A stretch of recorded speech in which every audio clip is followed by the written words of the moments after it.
برائے مہربانی ہمارے اس چینل کو سبسکرائب کیجیے، ویڈیو کو لائک کیجیے اور زیادہ سے زیادہ شیئر کیجیے۔ جزاک اللہ۔ بسم اللہ الرحمن الرحیم۔ پکار ٹی وی پر خوش آمدید۔ فضائل قرآن کے سلسلے میں آج کا ہمارا موضوع ہے فضیلت سورہ ملک۔ اس سورہ کو سورہ مانعہ و دافعہ یعنی برائیوں اور پریشانیوں سے دور رکھنے والی، اور نجیہ یعنی عذاب سے نجات دلانے والی بھی کہا جاتا ہے۔ حضرت صلی اللہ علیہ وسلم نے فرمایا کہ یہ سورہ عذاب قبر سے نجات دلانے والی ہے۔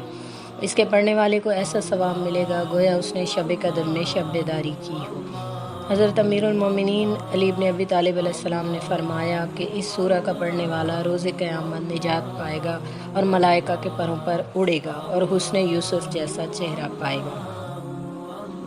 قطب راوندی نے ابن عباس سے نقل کیا ہے کہ ایک شخص نے لا علمی میں کسی قبر پر خیمہ لگا لیا اور اس نے وہاں سورہ ملک پڑھی تو اس نے وہاں ایک آواز سنی کہ یہ سورہ نجات دینے والی ہے۔ اس نے تمام واقعہ حضرت رسول اکرم صلی اللہ علیہ وسلم سے بیان کیا تو آپ نے بھی فرمایا کہ واقعی یہ سورت نجات دہندہ ہے۔ حضرت امام محمد باقر علیہ السلام نے فرمایا کہ سورہ ملک کا نام توریت میں بھی سورہ ملک ہی ہے۔ جو شخص اس سورت کو بوقت شب پڑھے گا تو صاحب فضل و برکت ہوگا۔ اس سورت کو پانی پر پڑھ کر منہ کا دھونا کیل محاسوں اور جھائیوں کو ختم کر دیتا ہے اور چہرے کی جلد کو خوشنما اور تر و تازہ بناتا ہے۔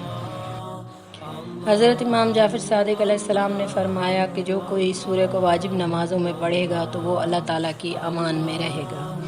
اس سورہ کو جانکنی کے وقت میت کے پاس پڑھنے سے اس کے لیے سکرات موت میں تخفیف کا موجب ہے۔ آنکھوں کی تمام بیماریوں آشوب چشم کے لیے 3 دن متواتر پانی پر پڑھ کر آنکھوں کو دھونے سے آنکھوں کی تمام بیماریوں سے نجات ملتی ہے۔ اعمال ایام و ماہ مثلاً نیمہ شعبان و اعمال ماہ مبارک رمضان اور رجب وغیرہ میں اس کی تلاوت اجر کثیر کا موجب ہے۔ پروردگار ہمیں قرآن کو پڑھنے، سمجھنے اور اس سے بھرپور فائدہ اٹھانے کی توفیق عطا فرمائے۔ آمین۔ وآخر دعوانا ان الحمد للہ رب العالمین۔